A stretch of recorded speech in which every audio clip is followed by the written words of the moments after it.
अस्सलाम वालेकुम।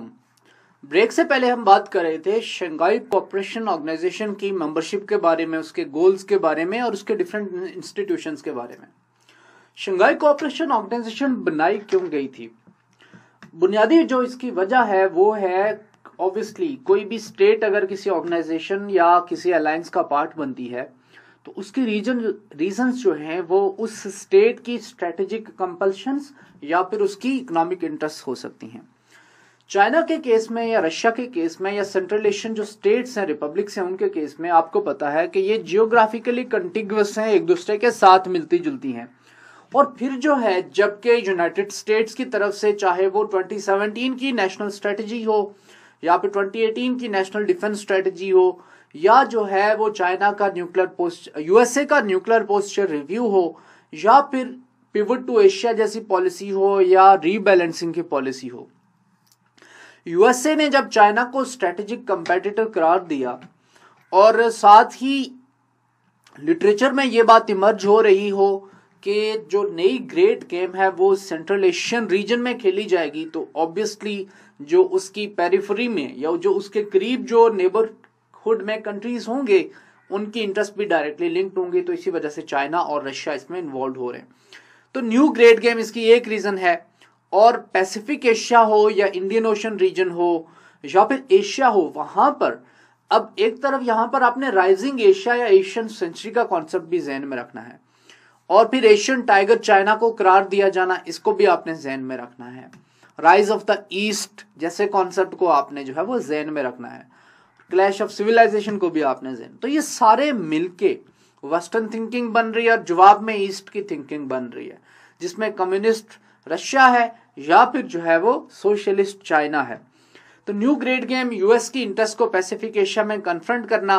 और अगेन एक जो इंटरेस्टिंग बात जो है जो शंघाई कोऑपरेशन ऑर्गेनाइजेशन को एडिशनल लिवरेज देती है वो ये है कि इसके बहुत सारे जो मेंबर्स हैं वो ईसीओ का मेंबर्स भी हैं। मिसाल के तौर पे 4 permanent members Kazakhstan, Kyrgyzstan, Tajikistan and Uzbekistan, और जो है वो पाकिस्तान जो है वो भी इसका एक अब परमानेंट मेंबर बन चुका है। ईरान जो है वो ऑब्जर्वर स्टेटस है।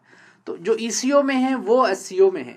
तो आपको नजर आ रहा है Confluence of interest between eco and SCO. तो दोनों ऑर्गेनाइजेशन को अगर आप मिला लें या बहुत सारे मेंबर्स मिल रहे हैं तो दोनों जो है वो इफेक्टिवली इस रीजन में सिक्योरिटी प्रोवाइडर का या सिक्योरिटी बैलेंसर का के तौर पे काम कर सकते हैं या एक रीजनल अलायंस के तौर पे या रीजनल ब्लॉक के तौर पे एक्ट कर सकते हैं। अब यहाँ पे आपको देख रहे हैं फैक्ट शीट अबाउट इसके जो मेंबर ऑर्गेनाइज स्टेट्स आपको नजर आ रहे हैं, इनके ऊपर मैं बात कर चुका हूँ। ऑब्जर्वर स्टेट्स 4 हैं, अफगानिस्तान, बेलारूस, ईरान, मंगोलिया, और डायलॉग पार्टनर्स 6 हैं, तुर्की, श्रीलंका वगैरह, नेपाल वगैरह, आजरबाईजान हो गया, आर्मीनिया हो गया और कंबोडिया हो गया। अब इसके मेंबर स्टेट्स का जो टोटल एरिया है वो 3/5 ऑफ यूरेशिया है, सारा जो यूरेशियन मास है। ऑफिशियल लैंग्वेज रशिया और चाइना है इसकी। टोटल पॉपुलेशन इसका जो है वो nearly half of world population. Again estimates में वेरी बट 40 to 45% जो है वो इसकी पॉपुलेशन है वर्ल्ड पॉपुलेशन। ये जो करंट लीडरशिप है ये चेंज हो चुकी है। ये जो है यहाँ पर मैंने आपको करंट लीडरशिप दिखाई है। इसका जो करंट सेक्रेटरी जनरल है वो व्लादिमीर नोरो है और current director of executive committee of regional anti terrorist structures ये है ज़ेंग सिनफेंग। सिक्योरिटी रिजीम जो है एससीओ की उसके ऊपर हम बात करते हैं। आपको मैंने इसका सारा बैकग्राउंड इसलिए बताया है ताकि आपको ये बात समझ आए कि शंघाई कोऑपरेशन ऑर्गेनाइजेशन बनाने के पीछे चाइना का रैशनल क्या था, चाइना ने इसको क्यों बनाया, चाइना और रशिया इसके थ्रू क्यों कोऑपरेट कर रहे हैं। अब एक तरफ तो शंघाई कोऑपरेशन ऑर्गेनाइजेशन की बहस है कि ये एक सिक्योरिटी अलायंस है अगेंस्ट नेटो, जो कि यूरेशिया हो या ईस्टर्न यूरोप हो या सेंट्रल एशिया हो या मिडल ईस्ट हो या लार्जर इंडियन ओशन रीजन हो या पैसिफिक एशिया हो। क्योंकि अगेन आपको पता है एक तरफ पैसिफिक एशिया, चाइना का ईस्ट और वेस्ट में उसको रशिया के साथ मिला के अगर आप इसको एक सिक्योरिटी बैलेंस के एक सिक्योरिटी अलायंस के तौर पे देखें तो ये यूरोप से लेकर ईस्ट में अमेरिका तक सारा रीजन बन जाता है या जापान तक सारा रीजन बन जाता है। ऊपर से अगर आप रशिया को देखें तो साइबेरिया के थ्रू वो यूएसए के साथ कनेक्टेड है या नॉर्थ अमेरिका के साथ। तो अगेन उस तरह से भी जो इसको एक स्ट्रेटेजिक लिंक मिल जाता है। तो ये जो लैंड मास है ये आपको पता है सारी दुनिया के अक्रॉस स्ट्रेच कर रहा है, इसमें तमाम ओशंस को भी कनेक्ट कर रहा है ये। और फिर अगेन अब ये जो जब एससीओ है तो एससीओ की इस ऑर्गेनाइजेशन को, इसके सिक्योरिटी अलायंस को, इसके इकोनॉमिक अलायंस को, इसके जो एंटी टेररिस्ट स्ट्रक्चर्स के फ्रंट के ऊपर ये कॉपरेशन कर रहे हैं, उनको जब आप मिलाएं ब्रिक्स जैसे इनिशिएटिव के साथ, न्यू डेवलपमेंट बैंक जैसे इनिशिएटिव के साथ, उनको जब आप मिलाएं बेल्ट एंड रोड इनिशिएटिव जैसे प्रोजेक्ट के साथ, चाइना पाकिस्तान कॉरिडोर जैसे प्रोजेक्ट के साथ, और जो दूसरे चाइना इस रीजन में जो हैवी इन्वेस्टमेंट्स कर रहा है, और with the rising growth of Chinese economy और एक्सपेंडिंग चाइनीज मिलिट्री, और चाइना का जो मैसिव बिल्डअप है, न्यूक्लियर बिल्डअप, और फिर चाइना के जो SCS में साउथ चाइना सी में जो चाइना की जो उन्होंने जो शुआल्स बना रहे हैं, आर्टिफिशियल आइलैंड्स बना रहे हैं, सी रेक्लेमेट कर रहे हैं, तो तब आपको जाके सारी स्टोरी समझ आती है कि किसी एक फ्रंट के ऊपर नहीं है। अगेन फिर अगर हम बात करें इसमें ब्रिक्स को आप देख लें, ब्राजील है, रशिया है, और इंडिया है, और चाइना है, और साउथ अफ्रीका। तो रशिया, इंडिया और चाइना तीनों जो है वो इसका भी पार्ट है, और ओवरऑल ये तीनों जो है वो अगेन दुनिया के टॉप 10 इकोनॉमीज में शामिल हैं। तो इस वजह से भी जो है वो इनकी इंपॉर्टेंस, एक इंक्रीज्ड इंपॉर्टेंस ये अटेन कर लेते हैं। न्यू सिक्योरिटी कॉन्सेप्ट आता है, जो सिक्योरिटी रिजीम है शंघाई कोऑपरेशन ऑर्गेनाइजेशन में, इनका जो कॉन्सेप्ट है सिक्योरिटी का, उसको न्यू सिक्योरिटी का कॉन्सेप्ट है। It is based on 3 basic इसमें चीजें हैं। पहला है mutual trust. Mutual trust again, अब ये जो है ये सिक्योरिटी रिजीम में इस तरह की जो बातें होती हैं वो प्रिंसिपल बेस्ड होती हैं, बड़ी मॉरलिस्ट सी या आइडियलिस्टिक किस्म की बातें होती हैं, अच्छे अच्छे लफ्ज उसमें इस्तेमाल किए होते हैं। मिसाल के तौर पे नॉन इंटरवेंशन का प्रिंसिपल है, या मिसाल के तौर पे सॉवरेंटी का प्रिंसिपल है, या पीसफुल कोएग्जिस्टेंस का प्रिंसिपल, इस तरह की अच्छी अच्छी बातें इस्तेमाल की होती हैं जिनका लफ्जों से ज्यादा मीनिंग नहीं होता। तो म्यूचुअल ट्रस्ट बिल्ड करना है, इसके लिए ये डिफरेंट मिलिट्री कोऑपरेशन में या मिलिट्री टू मिलिट्री इसमें एक्सरसाइजेज करते हैं। चाइनीज नेवी पाकिस्तान में एक्सरसाइजेज करती है, और जो है वो रशियन मिलिट्री जो है पाकिस्तान आर्मी के साथ एक्सरसाइजेज करती है। तो म्यूचुअल ट्रस्ट बिल्ड करना। दूसरा डिसआर्मामेंट की रिजीम है, वेपन्स को कम करना अक्रॉस देम। अब डिसआर्मामेंट के फ्रंट के ऊपर आई थिंक ये कंट्रीज इतने ज्यादा सक्सेसफुल नहीं हुए, क्योंकि अगेन इनमें से जो लार्जेस्ट आर्मामेंट है दुनिया में, अब देख लें SCO में पाकिस्तान जो है वो भी न्यूक्लियर स्टेट है, इंडिया भी जो है वो एक न्यूक्लियर स्टेट है, रशिया इटसेल्फ एक न्यूक्लियर स्टेट है, और दुनिया का लार्जेस्ट जो न्यूक्लियर आर्सेनल है वो भी रशिया के पास है, और चाइना भी एक जो है वो न्यूक्लियर पावर है। फिर अगेन हम अगर बात करें बैलिस्टिक मिसाइल के कॉन्टेक्स्ट में, तो दुनिया के जो मोस्ट एडवांस्ड जो डिलीवरी सिस्टम्स हैं वो भी इन्हीं ममालिक के पास हैं। सैटेलाइट की बात करें या स्पेस में एडवांसमेंट की बात करें तो उसमें भी रशिया और जो चाइना है वो लीड कर रहे हैं। तो Shanghai cooperation organisation by no means, अगर आप नेटो में से यूएसए को निकाल दें तो शंघाई कोऑपरेशन ऑर्गेनाइजेशन इजीली जो है वो नेटो को किसी भी फ्रंट के ऊपर टेकअप कर सकता है और उसको हरा भी सकता है। कोऑपरेटिव रीजनल सिक्योरिटी के लिए भी काम करना है। रीजनल सिक्योरिटी के लिए अगेन उसमें 2 तरह की, ऑब्वियसली इंटरनल और एक्सटर्नल। इंटरनल में टेररिज्म आ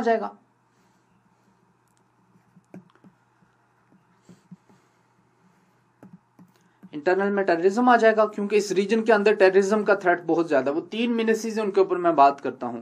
और एक्सटर्नल में अगेन जो एक्सटर्नल पावर्स हैं उनकी यहाँ पे प्रेजेंस है, और एक्सटर्नल पावर आपको पता है यहाँ पे कौन सी प्रेजेंट है सबसे ज्यादा।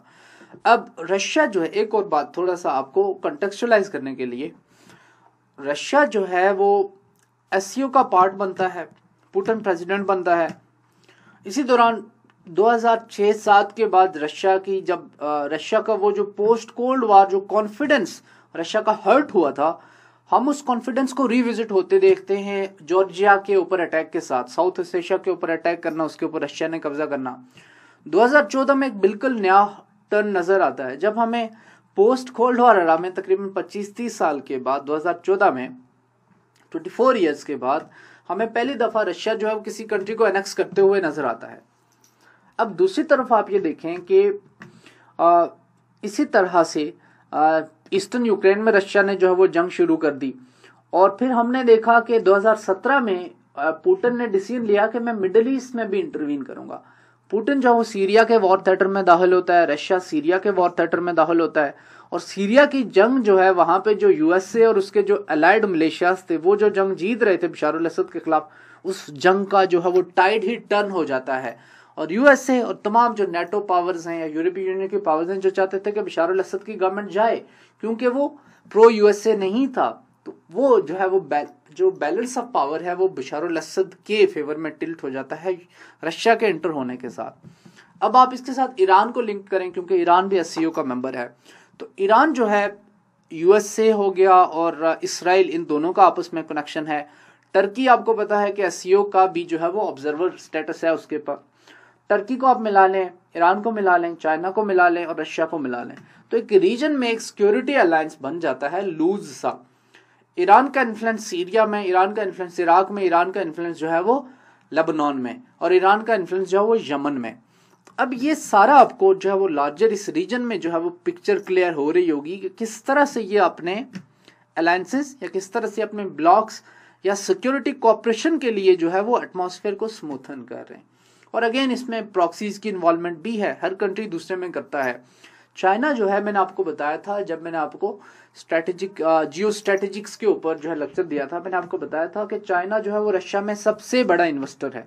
तो इस इन्वेस्टमेंट के पीछे भी बहुत सारी रीजंस में से एक रीजन ये है कि वहां से यूएसए की प्रेजेंस जो है वो सिक्योर करना, यूएसए की प्रेजेंस को यहां से निकालना, यूएसए के विड्रॉल को सिक्योर करना। और जब यूएसए यहां से निकलेगा तो चाइना को कम थ्रेट्स होंगे, रशिया के इंटरेस्ट को थ्रेट्स कम होंगे। और इस रीजन में रशिया के पास अपनी जो है वो नेचुरल रिसोर्सेज बहुत ज्यादा है, और सेंट्रल एशियन रीजन भी नेचुरल रिसोर्सेज में रिच है। दूसरी तरफ शंघाई जो साउथ चाइना सी है वो भी रिसोर्सेज में रिच है। तो चाइना की ईस्टर्न पॉकेट और वेस्टर्न पॉकेट दोनों में जो है वो, चाइना के ईस्ट और वेस्ट दोनों में जो है मिनरल रिसोर्सेज, पेट्रोलियम रिसोर्सेज वो रिच हैं। दोनों तरफ जब चाइना का होल्ड होगा तो चाइना की ये जो ग्रोथ है, फिनोमिनल ग्रोथ, इसके लिए चाइना को फ्यूल मिलेगा। तो वो फ्यूल जब प्रोवाइड करेंगे, चाइनीज मैन्युफैक्चरिंग सेक्टर के ऊपर हम बात कर चुके हैं, बहुत जल्दी जो एक्सपेंड हो रहा है, लार्जेस्ट मैन्युफैक्चरर है दुनिया का। तो जो ग्लोबल मार्केट्स हैं उनके ऊपर जो है वो चाइनीज फर्म्स और चाइनीज गुड्स का ही राज होगा। तो बुनियादी तौर पे ये जो कंपटीशन है ये किसी एक सेक्टर तक लिमिटेड नहीं है, ये तकरीबन हर सेक्टर में, हर एरिया में जो है वो खेला जा रहा है। और इसके पीछे चाइना की जो कम्युनिस्ट पार्टी है या जो पॉलिटिकल ब्यूरो है, जिसको पोलिट ब्यूरो कहते हैं चाइना में, उसका स्ट्रेटेजिक विजन है। इसके पीछे प्रेसिडेंट शी जिनपिंग का स्ट्रेटेजिक विजन है। यूनाइटेड स्टेट्स ऑफ अमेरिका पिछले 30-40 साल से जो बेवकूफ बनता रहा है, और पहली दफा शायद ओबामा के टाइम में आके यूएसए की आंखें खुली कि चाइना तो हमें हरा देगा ग्लोबल लेवल के ऊपर as a sole super power. तो वो चीजें अब जाके ट्रंप ने चेंज करने की कोशिश की है। ट्रंप कर सकेगा या नहीं कर सकेगा, और क्या थुसिडाइड्स ट्रैप की जो थ्योरी है, उसकी जो अजम्पशंस हैं, उनके तहत एक जो राइजिंग पावर है वो जो चाइना जो है वो यूएसए का जो हेजिमनी है, हेजिमन का स्टेटस है, उसको खत्म कर देगा या नहीं, ये हमने वक्त के साथ देखना है, वक्त के साथ असेस करना है। और जूं टाइम एडवांस करेगा, आज से 10 साल के बाद, 15 साल के बाद, तो शायद तब हमें इन सवालों का जवाब मिले। लेकिन ऑब्वियसली जो भी होता है वही जो वक्त है वो खुद टेस्ट हो जाएगा एससीओ का, कि एससीओ कितनी सक्सेसफुल थी। एससीओ का जो है new mode of mutual regional cooperation जो है वो 6 एरियाज के ऊपर है। इसमें जो है वो पहला है पॉलिटिक्स में कोऑपरेट करना है, दूसरा है इकोनॉमिक्स में कोऑपरेट करना है, तीसरा ट्रेड में कोऑपरेट करना है, फोर्थ है पीस में कोऑपरेट करना है, आपस में पीस, साइंस और टेक्नोलॉजी के फ्रंट के ऊपर ट्रांसफर ऑफ टेक्नोलॉजी वगैरह, छठा ट्रांसपोर्ट सेक्टर में, इंफ्रास्ट्रक्चर के सेक्टर, फिजिकल इंफ्रास्ट्रक्चर, कनेक्टिविटी के, एक्सेसिबिलिटी के सेक्टर में, और इन्वायरमेंट की डोमेन में जो है वो कोऑपरेट करना है। 3 मीनेसिस जिनकी मैं बात कर चुका हूं, जिनकी मैं बात करने वाला हूं, और इसके मैंने रेलिवेंट डॉक्यूमेंट का भी रेफरेंस दिया, मोस्ट इंपॉर्टेंट डॉक्यूमेंट। 3 मीनेसिस के ऊपर कन्वेंशन है इनका। पहला जो मीनेस जिसको ये कहते हैं वो है सेपरेटिज्म का, दूसरा जो है वो एक्सट्रीमिज्म का, तीसरा है टेररिज्म का। 2017 में एक क्वेश्चन आया था सीएसएस करंट अफेयर्स में कि शंघाई कोऑपरेशन ऑर्गेनाइजेशन की पाकिस्तान के लिए सिग्निफिकेंस या रेलेवेंस क्या है। उसमें एक जो one of the arguments was, जो कि मैंने दिया था, कि रैट्स के साथ मिलकर पाकिस्तान को, चूंकि टेररिज्म का मसला भी है, सेपरेटिज्म और एक्सट्रीमिज्म का मसला भी है, तो पाकिस्तान उसके अंडर जो है वो अपनी इंटेग्रिटी को या अपनी नेशनल सिक्योरिटी को इंश्योर कर सकता है। तो अगेन ये बात हर एक कंट्री के बारे में ठीक है। इंडिया की अगर आप बात करें तो मुंबई जैसे अटैक्स या कश्मीर में जो इंसर्जेंसी है उससे इंडिया को थ्रेट्स हैं, या नागालैंड या बोडोलैंड, वहां पे भी इंसर्जेंसी की मूवमेंट्स चल रही हैं। वहां पे इंडिया में भी बहुत सारे मिलिशियाज हैं, 60 के करीब मिलिशिया ग्रुप्स हैं। तो इंडिया की बात करें, चाइना की बात करें, रशिया की बात करें, कोई मुल्क आज़ाद नहीं है। ईरान में आपको पता है रेजीम को अपने थ्रेट्स हैं। अफगानिस्तान की बात करें तो वहां पे एक्सट्रीमिज्म, वहां पे टेररिज्म जो है वो ऑल परवेसिव है। तो इस सिचुएशन को ध्यान में रखते हुए ये जो 3 मिनेसीज है, इनको फाइट करने का जो शंघाई कोऑपरेशन ऑर्गेनाइजेशन का जो विजन है या इनका जो इंटेंट है वो बहुत ज्यादा इंपॉर्टेंट है।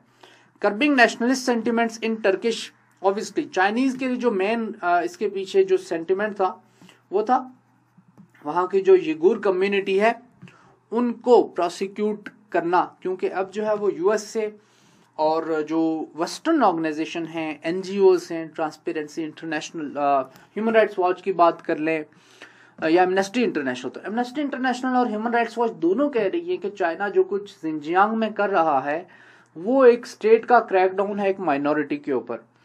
इसके ऊपर मैंने बात की थी अपने एक लेक्चर में, तब मैंने आपको बताया था, जब मैं बात कर रहा था आपसे कुआलालंपुर समिट की, तब मैंने आपको बताया था कि तकरीबन 3 मिलियन लोग जो है वो वहां पे इनकार्सिरेशन कैंप्स में रह रहे हैं। तो चाइना को अगेन इस वजह से भी थ्रेट है। और इसके अलावा मैंने आपको एक और लेक्चर में बताया था कि इस तुर्किस्तान इस्लामिक मूवमेंट जैसी ऑर्गेनाइजेशन है और इस्लामिक मूवमेंट ऑफ उज्बेकिस्तान जैसी ये ऐसी ऑर्गेनाइजेशन हैं, प्लस अलकायदा इनके साथ मिला दें और एक अनस्टेबल अफगानिस्तान यहाँ पे आप इन सब में ऐड कर दें और फिर वो चाइना की प्रॉक्सिमिटी में और रशिया की प्रॉक्सिमिटी में, तो इनको मिला दें तो आपको ये सारा पजल इस रीजन में क्लियर हो जाएगा।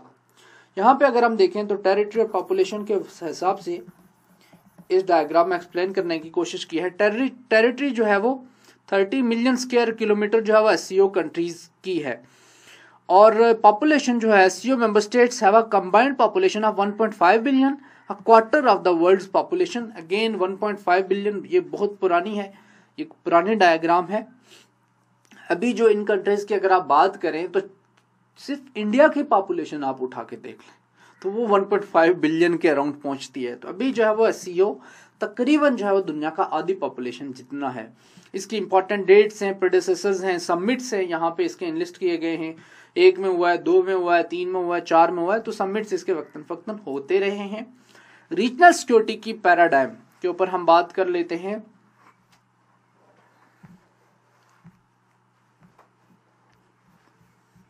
बट इसके ऊपर हम बात करेंगे एक ब्रेक के बाद।